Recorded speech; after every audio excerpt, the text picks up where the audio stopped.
오늘 여러분과 더불어서 함께 살펴보실 우리 하나님의 말씀의 제목은 사도시대 진리와 안상욱님이라는 주제를 가지고 여러분과 함께 하나님 말씀 상고해보는 그러한 시간을 갖도록 하겠습니다. 이제 하나님 나라가 가까워지면 가까워질수록 많은 사람들의 그 관심은 진리 쪽으로 향할 수밖에 없습니다. 과연 하나님 믿는 믿음을 가지고 있으면서 진리대로 우리가 행하고 있는가? 또 그렇지 아니한가? 이 문제에 대해서 많은 관심이 또 있기 때문에 아모스 선지자는 하나님의 말씀을 찾으려고 하는 사람들이 이 바다에서 저 바다까지 비틀거리며 찾아 왕래하더라라는 예언을 지금 주지 않았습니까? 그런 말씀만 보더라도 오늘날 전 세계 많은 사람들은 겉으로 표현하지 않더라도 그 중심에 진리를 만나기 위해서 많은 노력들을 하고 있다는 사실을 확인해 볼 수가 있겠습니다. 자, 그렇다면 어떻게 우리가 이 진리에 대한 내용을 찾고 또 발견할 수 있을까? 이 성경 66권이 예언으로서 전부 이루어져 있기 때문에 이 예언을 잘 살피게 되면 틀림없이 진리를 만날 수 있는 길이 있다는 것을 하나님께서 우리에게 또 일깨워 주셨습니다. 예언을 통해서 오늘날 진리대로 행하지 아니하면서 하나님을 믿노라고 하는 그 거짓 교회의 정체와 또 참 하나님께서 오셔서 세워주신 그 교회를 올바르게 분별해 볼 수 있는 그러한 지혜를 갖고서 우리가 참 믿음 가운데 거하고 있다는 이 사실에 더욱더 기뻐하며 아직도 이 진리를 알지 못하고 살아가고 있는 그러한 사람들에게 이 복된 진리의 소식을 또 전할 수 있는 여러분과 제가 꼭 되셔야 되겠습니다. 데살로니가 전서 5장 19절의 말씀을 보시면 성령을 소멸치 말며 예언을 멸시치 말고 범사에 헤아려 좋은 것을 취하고 악은 모든 모양이라도 버리라고 했습니다. 자, 여기에 지금 예언을 절대 소홀히 여기거나 가볍게 생각지 말라고 했습니다. 예언은 예언 그대로 이루기 위해서 하나님께서 허락하신 말씀이기 때문에 예언을 결단코 멸시해서는 아니 된다고 했습니다.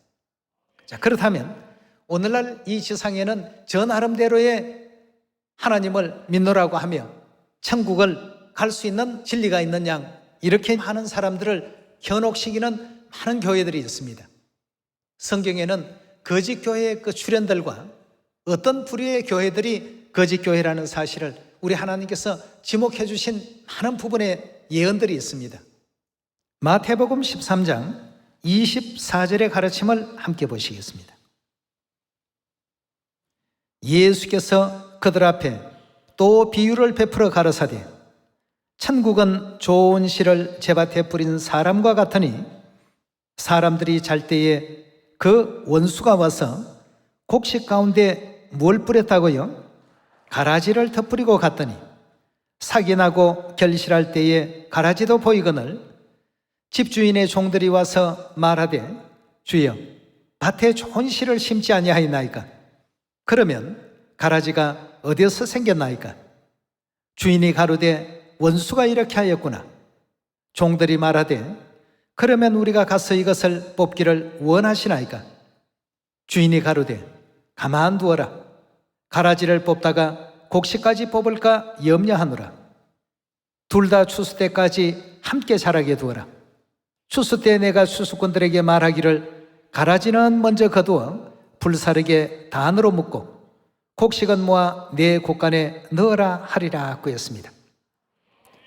예수님께서는 2000년 전 이 땅에 오셔서 참으로 중요한 예언의 말씀을 한 비유 속에 담아 놓으셨습니다. 참 교회와 거짓 교회, 참 진리와 거짓 것의 출현에 대한 그 내용을 가라지 비유 속에 전부 함축적으로 예언해 놓으셨습니다. 여기에 대한 설명과 해설을 예수님께서 주신 장면을 36절에서 확인해 보도록 하겠습니다. 이에 예수께서 무리를 떠나사 집에 들어가시니 제자들이 나와 가로되 밭의 가라지의 비유를 우리에게 설명하여 주소서.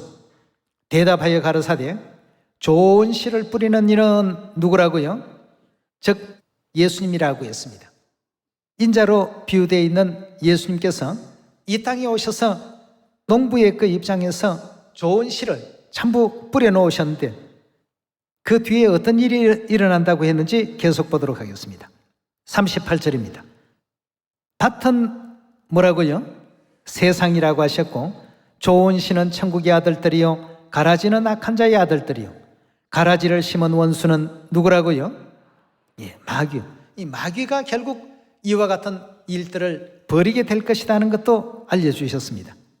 또 이 상황은 언제까지 간다고 했냐 하면 세상 마지막 때까지 가라지와 알곡은 이 땅에 혼재된 상태로서 그대로 자라게 놔두라고 했습니다. 종들이 가서 뽑을까요 하니까 뽑지 말고 그대로 버려두라. 그렇다면 이 세상 끝날까지 이 지구촌 안에는 가라지와 알곡이 같이 지금 섞여 있는 상태에 있습니다.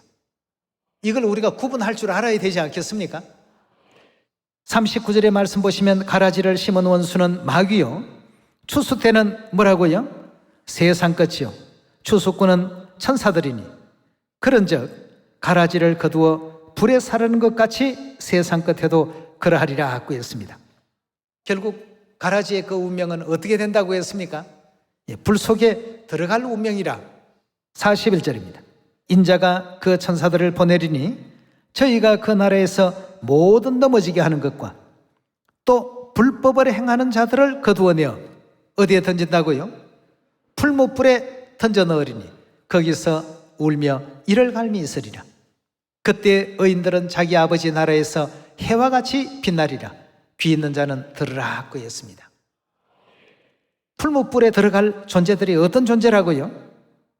가라지라고 했는데 그 가라지를 좀 더 구체적으로 이해하기 쉽게 41절에 설명한 대목 다시 한번 더 보도록 합시다.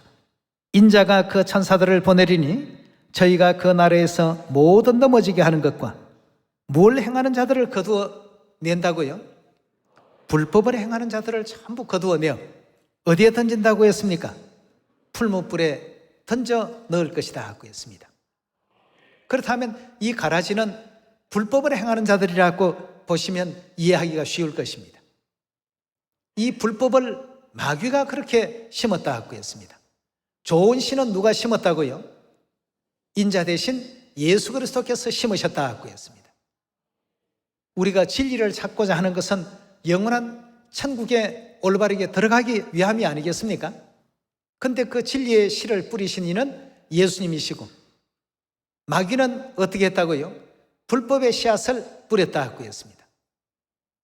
그건 먼저 진리의 씨앗이 뿌려지고 난 이후에 나중에 가서야 불법의 씨앗이 뿌려진다고 하는 그 시간의 어떤 그 경과도 우리가 주목해 봐야 될 필요가 있는 것입니다. 그리고 심어 놓으신 이 진리는 사람에 의해서 절대 찾아질 수가 없습니다. 왜냐하면 마귀가 간교하게 미혹의 어떤 틀을 만들어 버렸기 때문에 사람의 눈으로, 사람의 생각으로, 사람의 지식으로 그 사단의 뜻을 파악할 수가 없고 분별할 수가 없도록 되어 있습니다. 그래서 2000년 전 예수 그리스도께서 이 땅에 오셔서 제자들과 더불어 초대교회 복음을 진행하시면서 제자들에게 많은 가르침을 주셨습니다. 요한복음 13장 15절의 말씀도 보시면 내가 너희에게 행한 것 같이 너희도 행하게 하려 하여 본을 보였다 하시면서 교훈적인 내용으로서 행함으로써 모본을 많이 보여놓으셨습니다. 안식일의 본도 보이셨고 유월절의 본도 보이셨고 새언약 3차 7계절기의 모든 가르침과 본을 온전히 다 본보여 놓으셨습니다. 그러나 예언은 어떻게 되어 있는가? 이렇게 인자가 이 땅에 와서 좋은 것을 다 심어놨는데 원수 마귀가 밤에 몰래 와서 가라지를 덧뿌려 버렸더라고 했습니다. 그럼 사기 나고 보니까 밭에 가라지가 너무 왕성한 겁니다. 그래서 종들이 가서 주여 이것을 우리가 뽑기를 원하십니까 하니까 자칫 가라지를 뽑다가 알곡까지 뽑을까 염려가 되니까 둘 다 추수 때까지 다 연그러지게 가만 내버려 놓게 되면 가라지는 가라지의 모습으로, 알곡은 알곡의 모습을 지닐 수 있을 것이니까 그냥 자라게 두라고 했습니다. 마지막 추수 때 내가 추수꾼들을 보내어서 가라지는 먼저 거두어서 불사르게 단으로 묶을 것이고 알곡은 모아서 그들이 하늘 곳간으로 올 수 있도록끔 그렇게 할 것이다 말이에요. 오늘날 거짓 것과 참 것에 대해서 분별할 수 있는 이 지혜를 하나님께서 여기서 확실히 허락해 주셨습니다. 사도시대의 그 진리가 아니고는 참이라고 말할 수 있는 것이 아무것도 없습니다. 왜냐하면 거짓 것은 사도시대 이후부터 이제 심어지기 시작했기 때문에. 그렇다면 오늘 이 내용에 대한 예언을 하나씩 찾아가 보도록 하겠습니다. 데살로니가 후서 2장 3절의 말씀 함께 보겠습니다. 누가 아무렇게 하여도 너희가 미혹하지 말라. 미혹되지 말라는 얘기죠. 먼저 배도하는 일이 있고, 배독하는 것은 진리를 배반한다는 뜻 아니겠습니까? 그러니까 하나님께서 세워주신 그 진리의 말씀을 전부 배척하고 그것을 거스리고 거역하는 이런 일이 있을 것이다 고 예언하고 있습니다. 먼저 배도하는 일이 있고, 저 불법의 사람 곧 멸망의 아들이 나타나기 전에는 이러지 아니하리니 저는 대적하는 자라. 여기에 지금 배도라는 이와 같은 일들이 먼저 생겨나게 될 것이고, 불법자 즉 하나님의 법을 지키지 못하도록 하나님을 대적하는 일련의 무리가 반드시 이제 일어나게 될 것이라는 이와 같은 그 내용의 말씀을 데살로니가 후서 2장에서 하나님께서 예언해 놓으셨습니다. 그 다음 다니엘서 7장 25절의 말씀 함께 보겠습니다. 그가 장차 말로 지극히 높으신 자를 대적하며, 지극히 높으신 자는 하나님이시죠. 하나님을 대적하는 자니까 이건 틀림없이 사단입니다.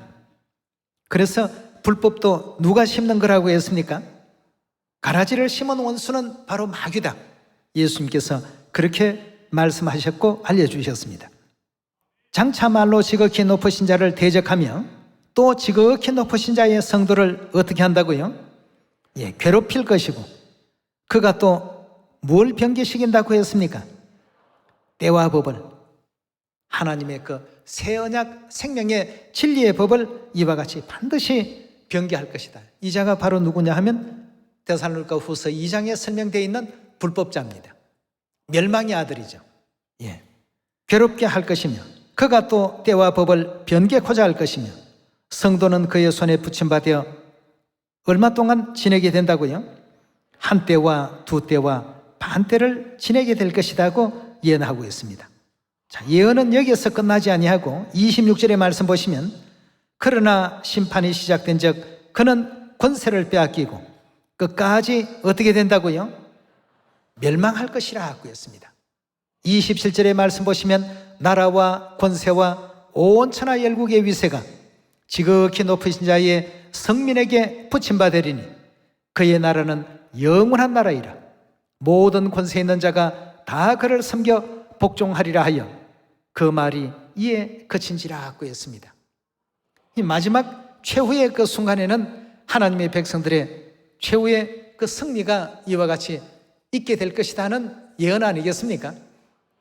그러나 그 중간 과정을 바라보게 되면 하나님의 때와 법을 바꿔버리는 역사가 반드시 일어난다라고 성경은 예언하고 있습니다. 이 장면을 요한계시록 우리 13장 넘어가서 보도록 하겠습니다. 자, 우리가 천국 가고 구원을 얻으려면 반드시 진리를 찾아야만 갈 수 있는데요. 요한계시록 13장 5절의 말씀 함께 보도록 하겠습니다. 또 짐승이 큰 말과 참남된 말하는 입을 받고 얼마 동안 일할 권세를 받더라고요? 42달. 조금 전에는 다니엘서는 뭐라고 되어 있죠? 한 때와 두 때와 반 때라고 했습니다. 때는 년을 의미합니다. 그럼 한 때는 1년, 두 때는 2년, 반년은 6개월. 그러니까 다 합하면 얼마가 됩니까? 3년 6개월이 되고, 3년 6개월을 달로 나누면 몇 달이 되죠? 42달이 됩니다. 다니엘서와 계시록 가운데 이렇게 표현만 달리했을 뿐 똑같은 어떤 그 기간을 지금 우리에게 일깨워주고 있습니다.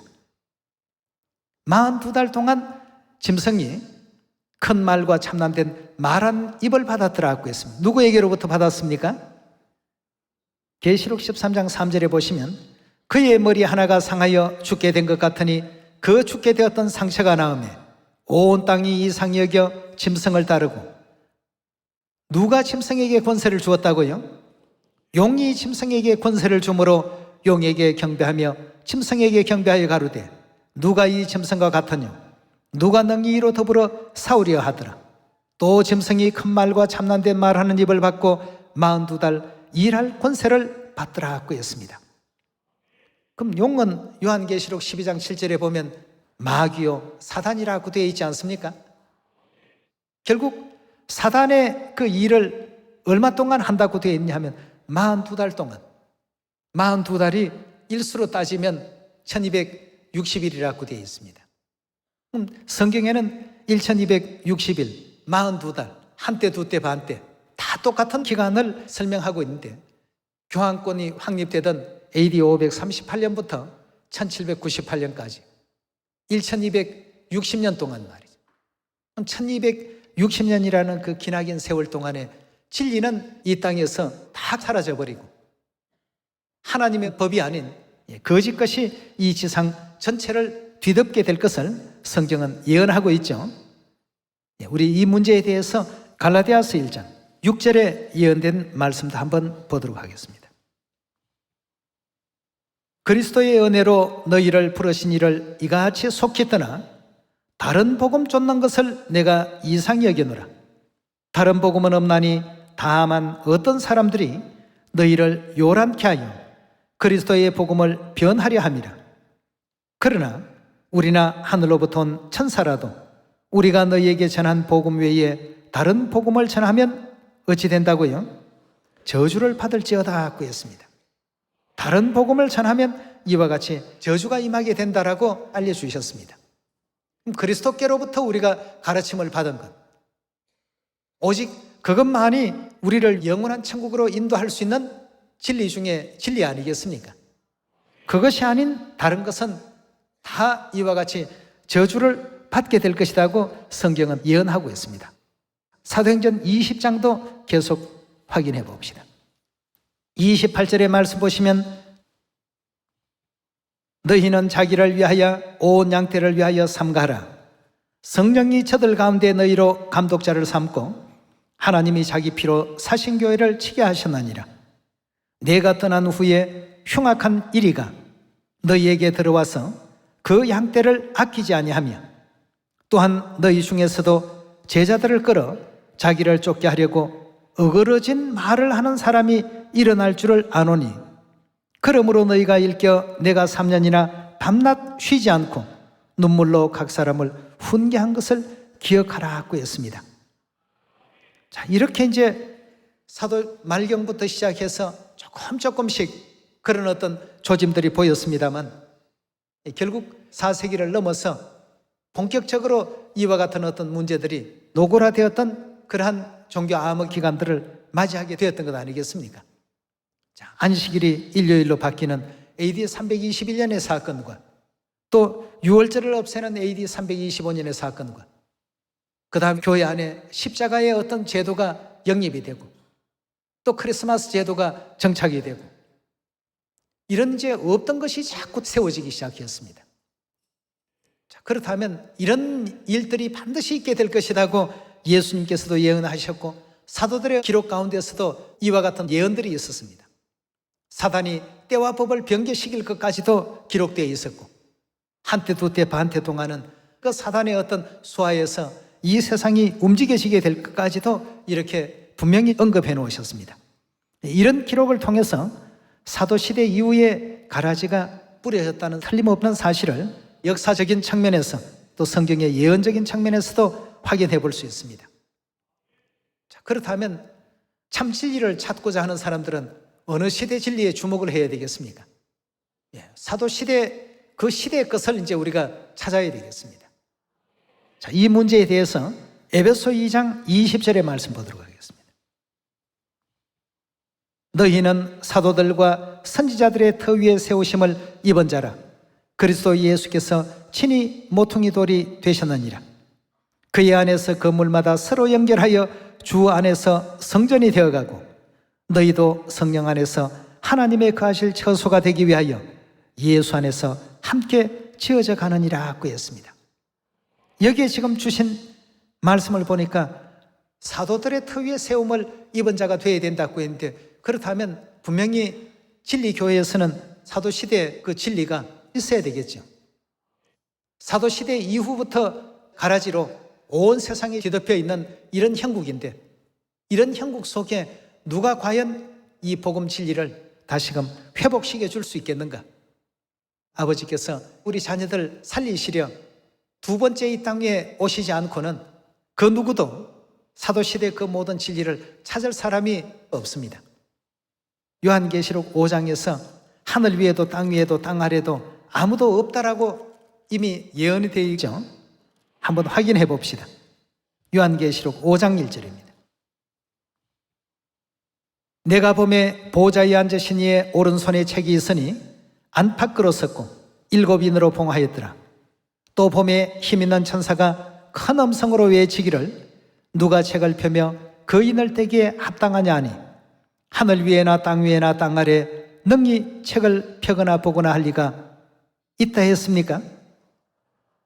진리가 완전히 없어져 버린 상태에 있기 때문에 이 지상에서 구원받을 자가 없다는 내용이 되겠는데, 4절의 말씀 보시면 이 책을 펴거나 보거나 하기에 합당한 자가 보이지 않기로 내가 크게 울었더니 장로 중에 하나가 내게 말하되 울지 말라. 유다 지파 사자 다윗의 뿌리가 이겼으니 이 책과 그 7인을 떼실 것이다 하고 했습니다. 아무도 없는데 한 사람만 할 수 있다 하고 했습니다. 누가요? 다윗의 뿌리. 요한계시록 22장에 보니까 누가 다윗의 뿌리라고 했습니까? 그렇다면 앞으로 이 땅 위에 오실 그 예수님만이 2000년 전에 가르치셨던 그 가르침을 다시금 재현시켜 주시고 우리를 영원한 천국으로 인도해 가신다는 예언 아니겠습니까? 히브리서 9장 27절의 말씀 보시면 한 번 죽는 것은 사람에게 정하신 것이요 그 후에는 심판이 있으리니 이와 같이 그리스도도 많은 사람의 죄를 담당하시려고 단번에 들이신 바 되셨고 구원에 이르게 하기 위하여 어떻게 하신다고요? 죄와 상관없이 자기를 바라는 자들에게 두 번째 나타나시리라 하고 했습니다. 구원에 이르게 하기 위해서 두 번째 오신다 하고 했어요. 두 번째 하나님이 오셔서 회복시켜 주지 아니하시면 우리는 가라지의 기운에 눌려서 그 누구도 천국 곳간에 들어갈 수 없는 그런 상태가 되고 말 것입니다. 미가서 4장 예언도 한 번 더 확인해 봅시다. 4장 1절입니다. 말일에 이르러는 여호와의 전의 산이 산들의 꼭대기에 굳게 서며 작은 산들 위에 뛰어나고 민족들이 그리로 몰려갈 것이라. 곧 많은 이방이 가며 이르기를 오라 우리가 여호와의 산에 올라가서 야곱의 하나님의 전에 이르자. 그가 그 도로 어떻게 하신다고요? 가르치시려고 말일에 두 번째 나타나신다고 하셨고 친히 다윗의 뿌리로 이 땅에 오셔서 그 감춰졌던 진리를 다 이렇게 회복해 주시고 알려주지 아니하시고는 인류의 그 구원은 영원히 주어질 수 없는 그런 상태가 되고 말지 않겠습니까? 그래서 미가 선지자의 예언은 그가 그 도로 우리에게 가르치실 것이라. 우리가 그 길로 행하리라 하리니 이는 율법이 어디에서 나온다고요? 이 땅에 오신다면 반드시 시온에서 율법을 선포하시고 시온에서 율법을 우리에게 가르치실 것이다. 그걸 통해서 우리 인류가 구원에 이를 수 있고 영생에 이를 수 있다. 그렇다면 2000년 전 그리스도께서도 이 땅에 오셔서 인류의 구원을 위해서 세우신 언약이 한 가지 있었죠. 이자는 내 피로 세우는 뭐라고요? 새 언약의 그 진리의 언약을 세워주시고 가셨습니다. 그것이 곧 누구를 위하는 것이라고 했습니까? 우리를 위해서 그렇게 만들어 놓고 가셨다고 했습니다. 재림 때에도 역시 똑같이 새 언약의 진리를 그래서 회복하셔서 가지고 오시게 된 것입니다. 누가복음 22장 19절의 말씀 보도록 하겠습니다. 또 떡을 가져 살해하시고 떼어 저희에게 주시며 가르사대 이것은 너희를 위하여 주는 내 몸이라. 너희가 이를 행하여 나를 기념하라 하시고 저녁 먹은 후에 잔도 이와 같이 하여 가르사대 이 잔은 내 피로 세우는 무슨 언약이라고 했죠? 새 언약이니 곧 너희를 위하여 붓는 것이더라 하고 했습니다. 하늘 죄인된 우리를 위해서 하나님께서 이 땅에 오셔서 세우신 언약이 있다면 바로 이 영원한 새 언약이 되겠습니다. 다윗의 뿌리의 입장으로 이 땅에 오신다면 새 언약의 복음 나라를 몇 년간요? 그럼 새 언약 복음 나라를 3년만 예수님께서 초림 당시에 진행하고 가셨는데 다윗의 예언을 이루기 위해서는 37년 꿀에 가셔야 됩니다. 결국 이 땅에 두 번째 오셔서 새 언약의 복음 나라를 진행하시는 것이 재림 그리스도의 역할이요 예언인 것입니다. 자, 그렇다면 오늘날 37년 새 언약의 복음 나라를 진행하시고 이끄신 그분이 우리에게 계시죠. 누구시죠? 예. 성경의 모든 예언은 이 시대에 등장하실 구원자에 대해서 집중을 하고 있습니다. 그 예언에 주목하라고 말이죠. 그리고 과연 그 그리스도께서 세우신 교회가 과연 초대교회의 그 진리가 그대로 다 고스란히 담겨 있는가를 확인을 해보라고 했습니다. 확인해 보니까 있습니까? 안식일이 있죠. 유월절 확인해 보니까 있습니까? 있죠. 머리또 수건 서는 진리 있습니까? 있죠. 삼사칠계절기 있습니까? 고스란히 있죠. 새 언약이 있습니까? 고스란히 있습니다. 우리 하나님께서 이런 어떤 예언의 징표를 가지고 마지막 이 땅에 오셔서 인류를 살리시기 위해서 이 교회를 세우셨습니다. 하나님의 교회가 바로 그런 교회입니다.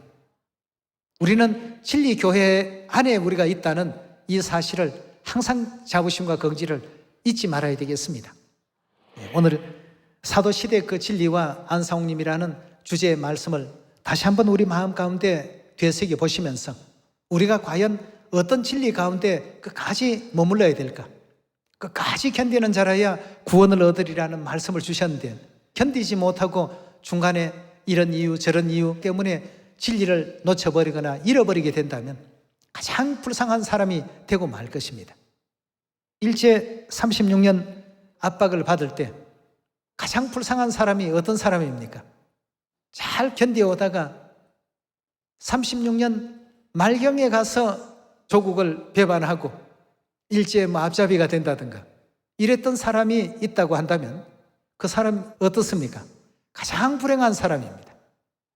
이거 35년까지 독립이 안 되는 거 보니까 이제 독립은 영원히 이제 될 수 없는 일인가 보다 하고 자포자기해서 그냥 앞잡이가 되어버리는 그런 어떤 사람이 있었다고 한다면 이 천추에 아마 한이 될 것입니다.